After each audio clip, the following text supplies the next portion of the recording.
Hello, this is Vincent. Welcome to Dogma Discussions. This channel is where I discuss all kinds of dogma.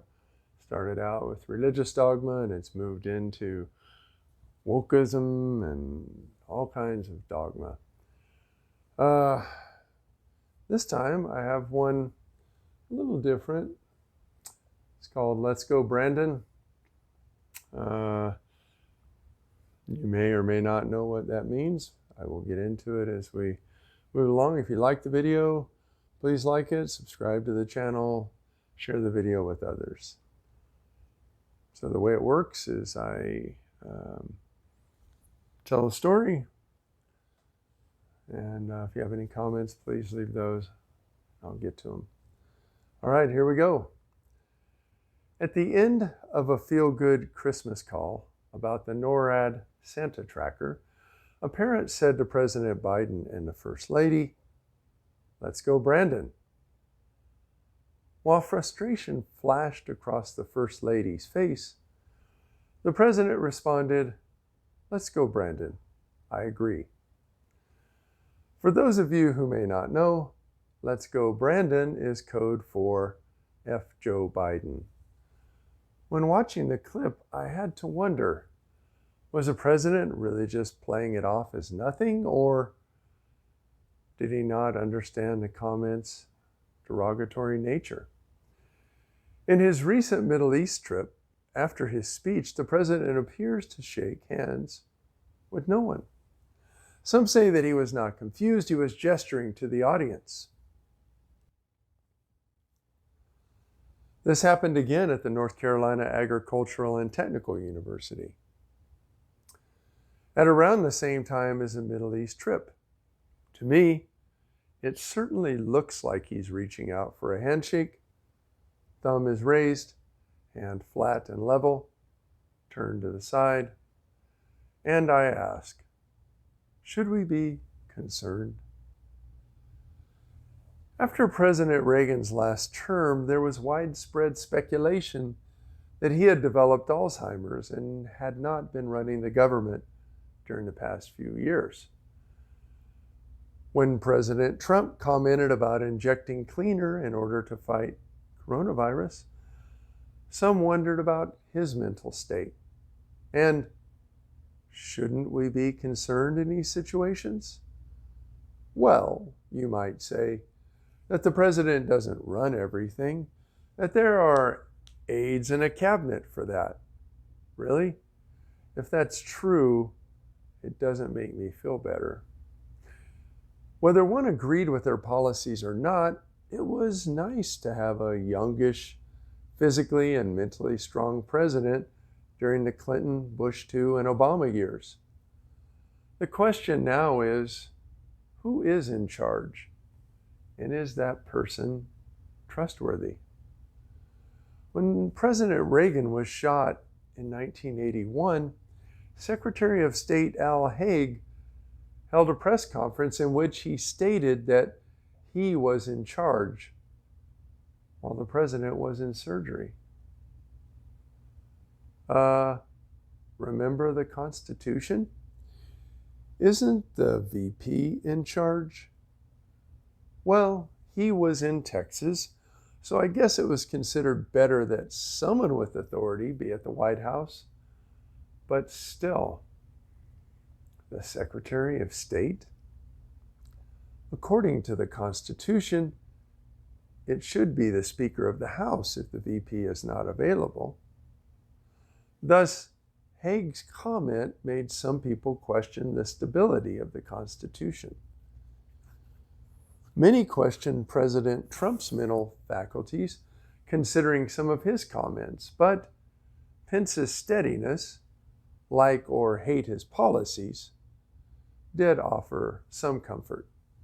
Yet, regarding President Biden's cabinet, Kamala Harris and Pete Buttigieg don't seem to reflect competency. Just look at the border crisis, which Harris is supposedly controlling, or the airline debacle, which falls under the purview of Buttigieg's transportation department. The handling, or rather mishandling, of both those issues doesn't instill confidence. So, who is running the White House when President Biden is staring off into space or shaking his invisible friend's hands? Dr. Jill? Thinking about this brings the Star Trek episode, Patterns of Force, to mind. To sum it up, the Enterprise crew lands on a planet run by one of Kirk's old teachers from the Academy, Professor Gill. Kirk remembered his mentor's thoughtfulness and wisdom, so imagine his dismay to find that Gill had implemented a Nazi-type regime. It took great effort for Kirk to gain access to Gill and ask the obvious question: why? Why would anyone use such a horrific model for any government? Didn't he see the way this would go? Gill's response was that he wanted to use the Nazis' efficiency, but not the negative aspects of the regime. However, a man named Melicon, his second in command, took the model to the extreme. Now, I'm not fond of using Nazi references in comparison to American politics. I was not a fan of the pandemic lockdown nor mandates, but I reject the idea that these restrictions were akin to policies of the Nazis. Were the lockdowns, vaccine, and mask mandates authoritarian? Absolutely. Yet, were they similar to the sheer terror people felt having the SS show up at their door, or the reality for many being sent to concentration camps? Not even close. Okay, then, why am I using the Patterns of Force example, if not for the Nazi reference? Because, beyond the use of that regime, I believe the episode has an important warning. Pay attention to the power behind the throne. Who is pulling Biden's strings? Is it an individual with an agenda? Powerful lobbying groups, congressional power brokers, corporate interests? It matters, but why? It matters if any president is so weak-minded that he can be swayed by extremists. It matters if the president is surrounded by yes men who can't make a decision without his input, and he doesn't have the capacity to be consistent. It matters if other world competitors see the weakness and decide to take advantage. The fabric of world order is too thin and fragile for the U.S. to show vulnerability at this point. Putin has already attacked Ukraine. Is Taiwan next? China is funding green energy projects in South America, as well as selling arms to countries there such as Venezuela. Yes, it matters how competent the president appears and who's influencing him. I brought this issue up recently to my friend John. Let me take you to that moment. We sit outside at a coffee shop. The summer air is warm, but mists spray dutifully, and the patio is covered with a pergola, the slats of which are interwoven with vines.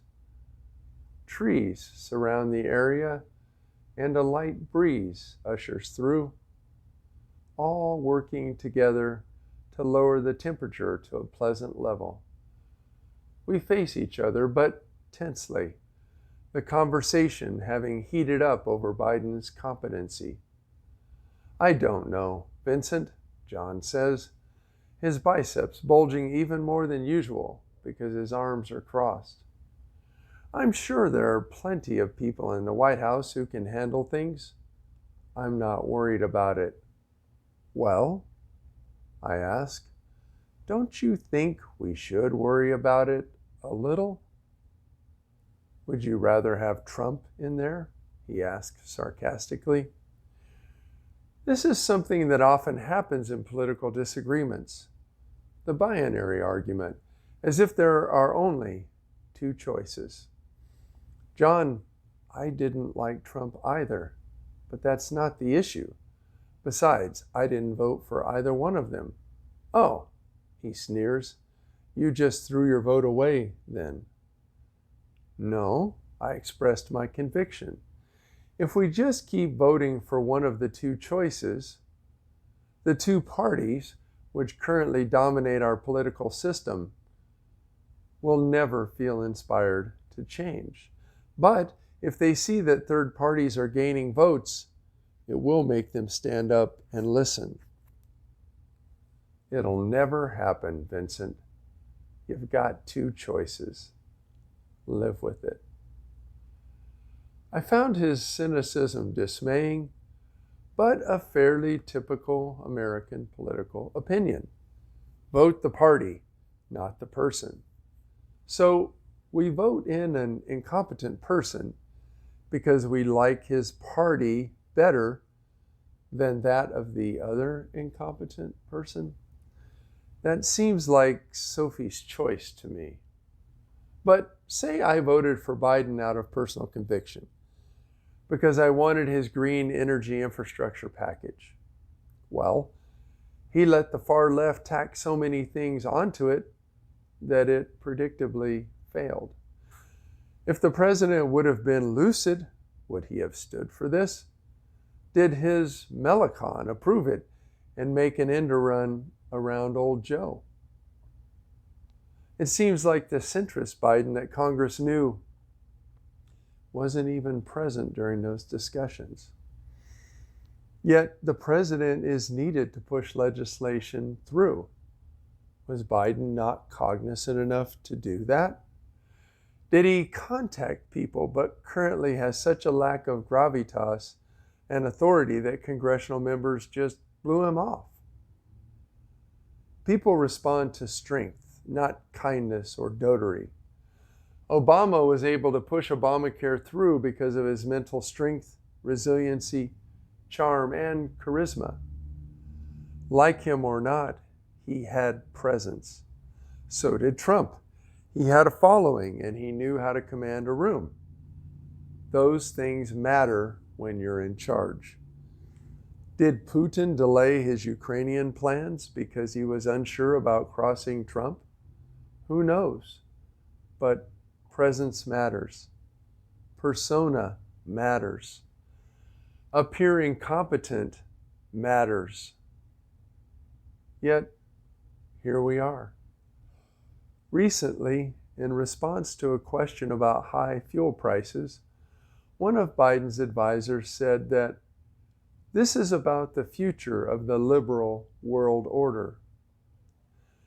Biden said we would deal with high prices as long as it takes so Russia cannot defeat Ukraine. Now, some conservatives believe that Obama's buddy, Susan Rice, is in charge and, like Dr. Evil, is conspiratorially remaking the United States in Obama's image. Yet, I seriously question, due to the idiotic and self-destructive comments coming from the White House, if anyone is in charge. Could it be that our federal government is in chaos, reacting to the whims of a president not in control of his faculties and being influenced by the loudest voice in the room? And the thought that there is no one in charge behind the scenes is just as terrifying as the thought that someone other than the president is. That's my story for today. Thank you for listening. Please like, subscribe, and share the video. Until next time, this is Vincent. Goodbye.